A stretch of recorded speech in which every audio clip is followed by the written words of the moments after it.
Lando Norris is your 2025 Monaco Grand Prix winner in what was a somewhat interesting event. Um, it was it, it was interesting on the strategy front. There were a lot of decisions made that were head scratchers, but all in all, I don't know if this mandatory two stopper was what did what it was meant to do. I'm Dylan Hildreth. This is the Dylan Hildreth Show. Make sure to like the video, subscribe to the channel, hit the notification bell so you don't miss anything. If you're watching on Rumble, make sure to like and follow. Let's get into this Monaco Grand Prix, shall we? So, right off the cuff, we got a virtual safety car after Bortoleto put it into the fence, trying to get around Kimi Antonelli, and Kimi just kind of shut him off, but there's no contact, therefore no penalty on Antonelli. And as this race progressed, Piastri, or Lando Norris, was clearly the faster driver throughout the race. Out of the McLarens. Now, I said in this in my preview, I have full trust in Hannah Schmitz, the lead strategist for Red Bull. That trust is completely gone after this race. I understand going from fourth to first was going to be a very tall ask, but you had the opportunity when Lando Norris came down, or Oscar Piastri came down, had a slow stop. You were within that 19-second range to be able to leapfrog Oscar, and you didn't take it. You had the opportunity, and you did not take it. That is fully on Red Bull. You have to jump at those opportunities. Instead, you stayed with this strategy that was never going to work.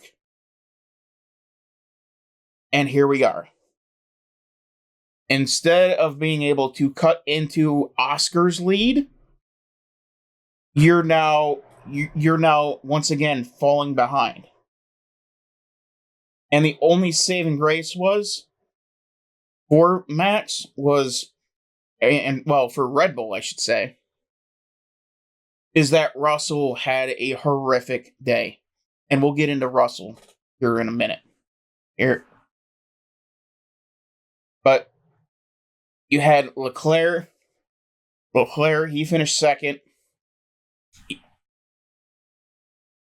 And then Piastri third, Max fourth, Hamilton fifth.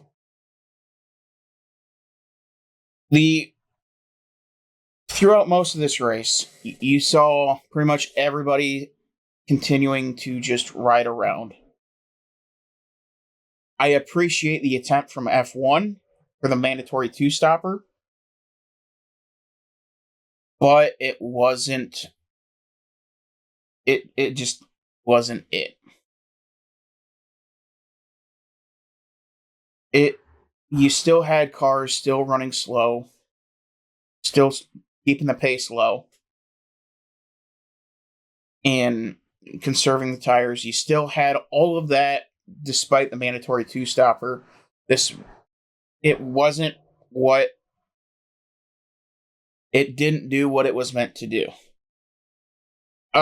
As far as what needs to be done, I don't know. I do not believe taking Monaco off the calendar is an option. It is a prestigious race. But I am open to discussion on that.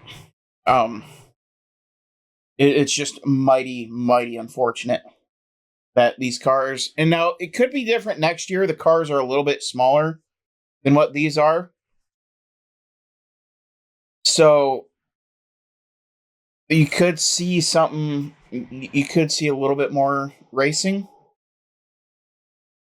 But I mean, I really don't know. I really don't know what you can do other than find a way to make these cars a little bit smaller. Because the racing here with the smaller cars is very good. But it's just not it's just not there.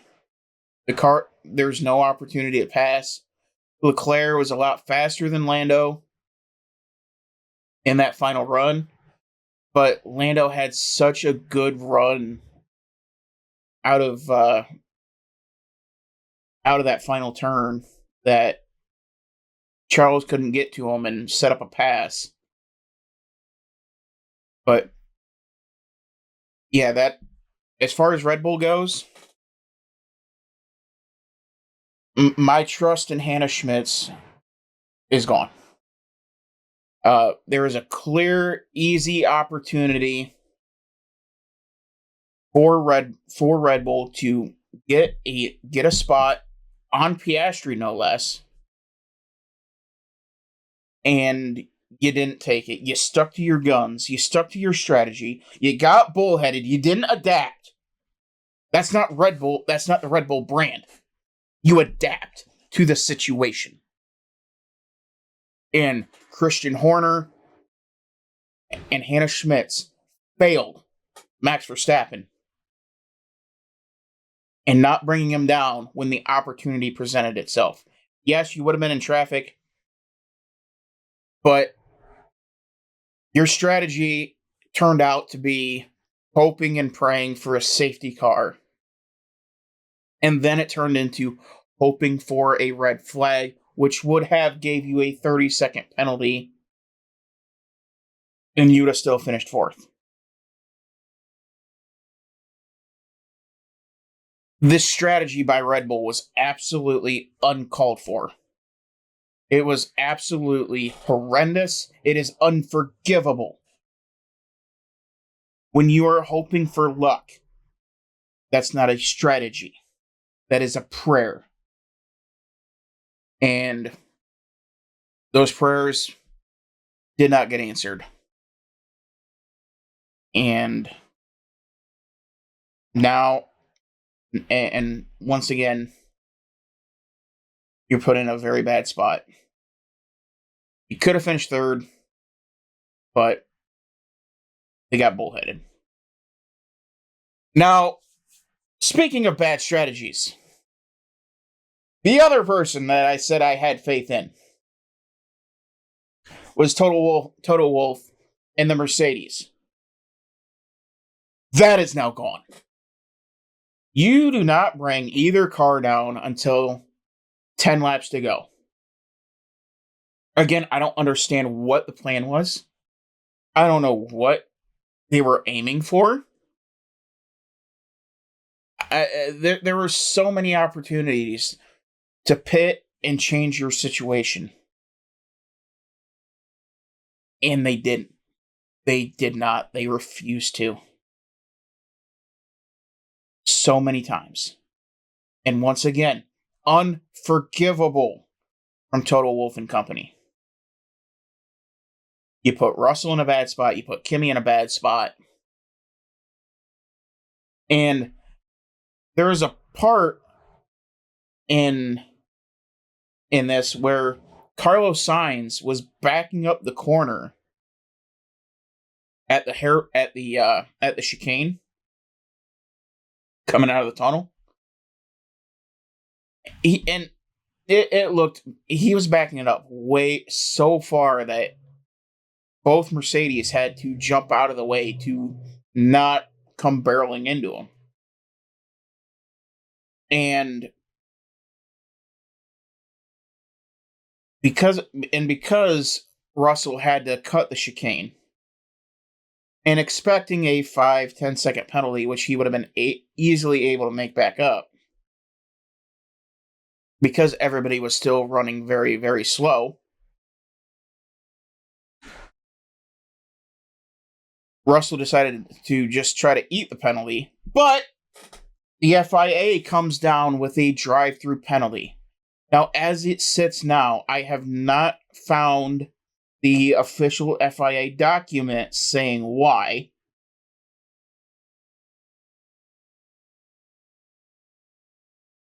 I'm looking through it now, seeing if I can find the document on why such a severely upgraded penalty.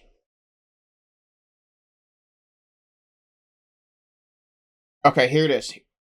I have found it. So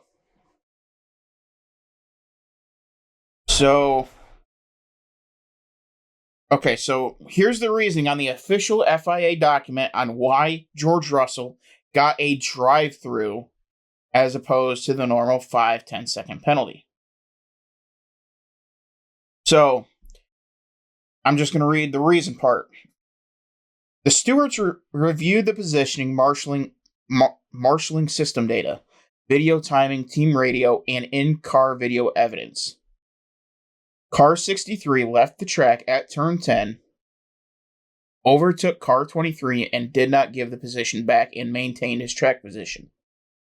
It was clear from the radio message he said he would take the penalty that the overtake was done deliberately, as he felt he was being held up by car 23 driving erratically.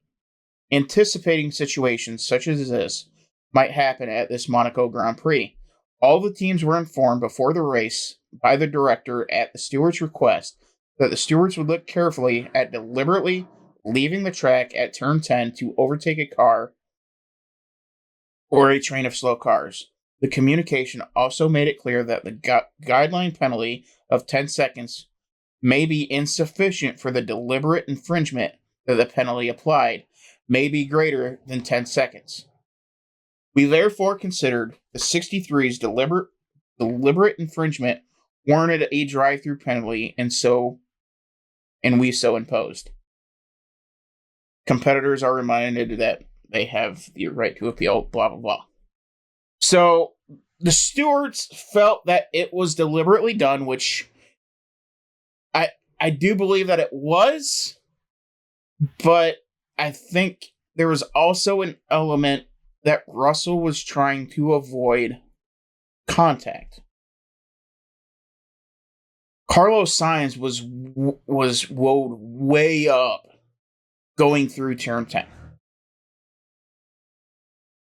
And so you had a perfect storm of you just had that perfect storm because it happened again a couple laps later with Kimi, but Kimi gave the position back.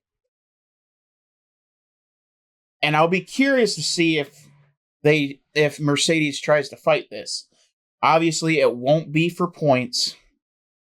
It would be on principle alone. So I don't think we're going to see... Well, actually, let me double check the finish here. And I don't exactly know the procedure for a one appeal. So, would he... And they don't even have the gap between because they all finished multiple laps. They both finished multiple laps down. But assuming that Russell, which I don't think he was, but either way, assuming they win, maybe there's a point to be had, but I mean, that's a lot to ask for. So, the reason why, so all in all, the main reason why Russell got the excessive penalty was because the stewards felt like it was deliberate. And quite honestly, it was.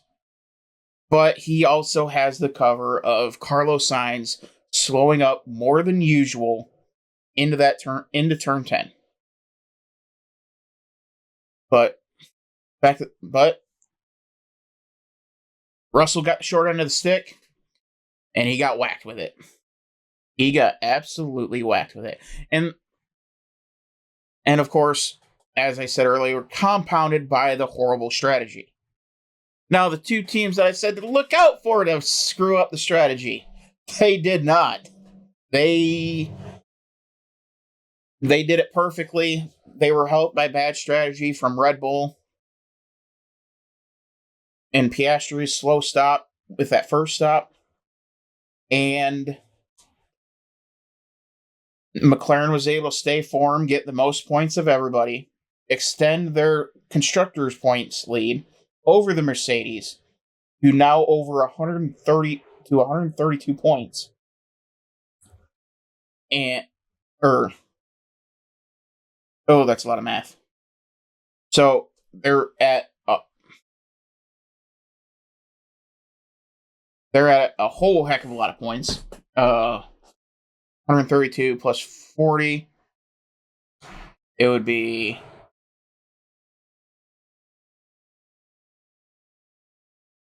170, 172, 172 points in the constructor side. Although on the driver's side, the McLaren Civil War is surely still on. 161 points for Piastri. 3 points behind is Lando Norris at 158. Max, he is beginning to fall behind. And Red Bull's got to get something figured out. Now, I do believe that there are upgrades coming for Red Bull at Spain. That's their next round of big upgrades. So we'll see how all that plays out. We expected a tough run at Monaco. As far as Red Bull is concerned, we kind of expected this. It just kind of hurts to know that we could have softened the bleeding a bit. But the Red Bull Civil War is still very much on. Or the McLaren Civil War is still very much on. And that could definitely come back and bubble over. So, and then so we'll go down. Lewis Hamilton, he was kind of relegated to holding everybody back. Still got a good points day. Ferrari, they're beginning to turn the corner. They're starting to turn it up. We'll see if that continues in Spain. Now, I don't know who ended up being the driver of the day,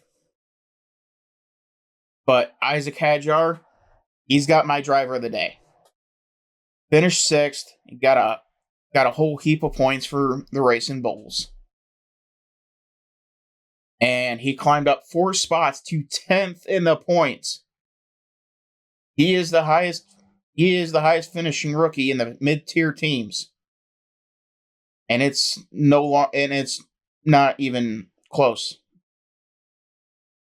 He's ahead of Sainz. He's ahead of Tsunoda.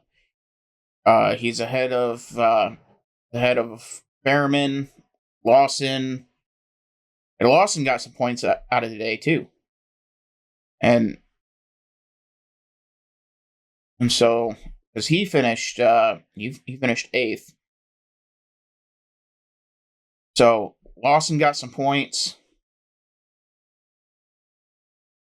Behrman, he started 20th. He started dead last, and he finished 12th. So very good strategy out of Haas. Ocon, he finished in the points. Haas had a really good day despite not getting a whole heap of points. Just got 3 from Ocon. But having a rookie, Oliver Behrman, go from 20th to 12th is huge. He was able to get around Yuki Tsunoda, Kimi Antonelli, He hit it out of the park. Oliver Behrman. He's really showing that he is going to be he's going to be a good asset for Ferrari once Lewis decides it's time to step away. And all the track time that he's getting, the experience that he's gotten in Monaco here, just incredible job by Haas. The Williams, they had their strategy was a little awkward, but they were able to get double points again, 9th and 10th from Albon and Sainz. Just getting what you can. And then the 2 DNFs that we had was Alonso. He had an engine failure. And then Pierre Gasly, his brakes went out going into turn 10. And brakes going out when you're at one of the faster parts of the track where you got slow all the way down, you hit the brakes and nothing happens. Yeah, that's going to result in a break in the pants. But nonetheless, those were your 2 DNFs on the day. And so, one last time through the updated point standings, Oscar Piastri still your leader by just 3 points. Lando Norris in second. A forever growing distant third. Max Verstappen, he's got 136 points. He is 22 back of Lando.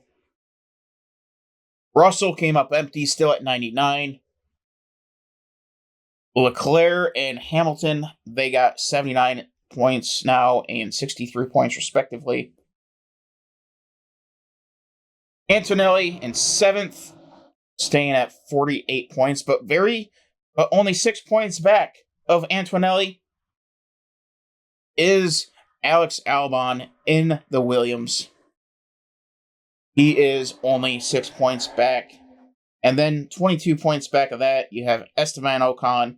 5 points behind Ocon is Isaac Hadjar. And then Stroll, a point behind him. Sainz, 3 points behind Isaac. And then 5 points behind Isaac is Yuki Tsunoda with 10.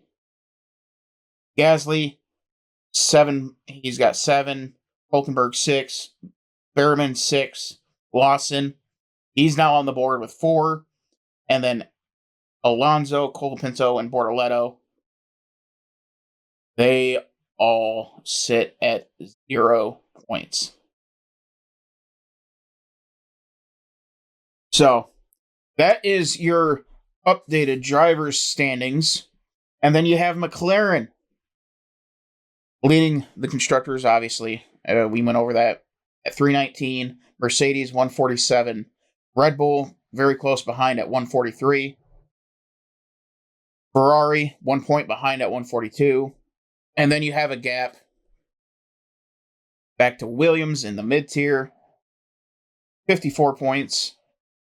And then a distant 6th with 26 points, you have Haas.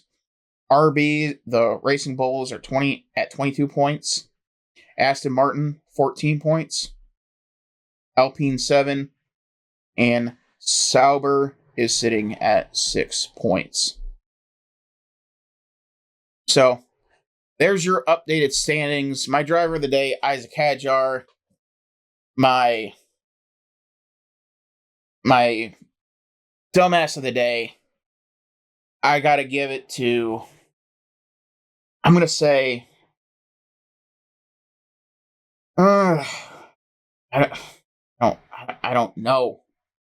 I want to give it, I'm gonna give it to Toto Wolff. You had a halfway decent shot at points. It wasn't an insurmountable ask to try to move up, get your drivers up a couple spots, and at least salvage some sort of points. You didn't come down to pit road until the final 10 laps, and it cost you any shot you had at points.